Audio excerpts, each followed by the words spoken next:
Hi, Dan from Cloudsmith here. In this video, we're going to look at how simple it is to get up and running with your own secure, hosted and private cargo repository, and how some recent improvements we've added to our cargo support make the process even easier than ever. We'll start as always by creating a new repository.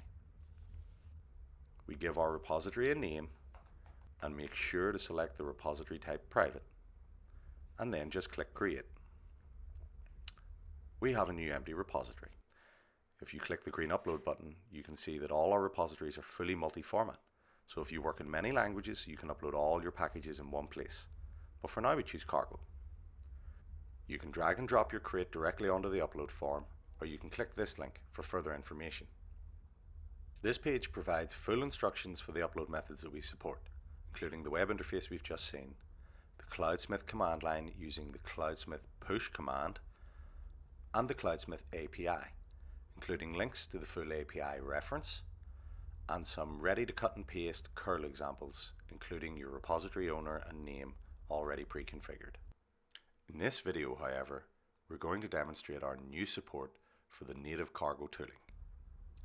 The first thing we need to do is copy the name and URL for the registry to our cargo config file, as shown here. So let's just take that and copy it. If we open our cargo config file, we can simply paste this in and then save and close the file. The next thing that we need to do is add our Cloudsmith API key to our cargo credentials file. So let's copy that and add it. If we open our cargo credentials file, we can paste this in. We also need to retrieve our API key. If you click on your username at the top and click on API key, you can see it.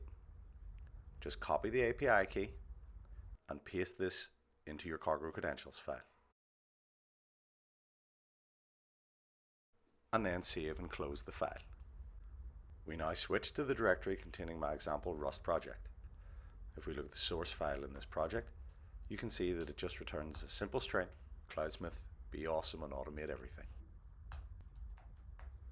If we now try to execute this, it'll fail, because of course we haven't installed the package yet. So let's do that now.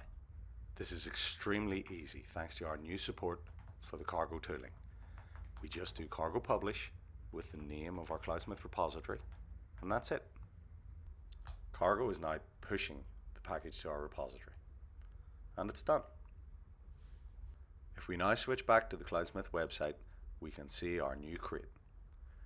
We can view any metadata associated with the crate, readmes, files, versions, log statistics, and also detailed install instructions, in this case using cargo install.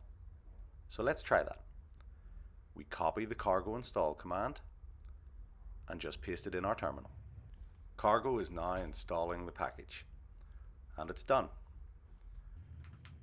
And if we now try to execute the crate we just installed, it works. Cloudsmith, be awesome and automate everything. I hope that this demonstrates how easy it is to get up and running in seconds with your private cargo repositories on Cloudsmith. All you have to do is visit cloudsmith.com and sign up from there.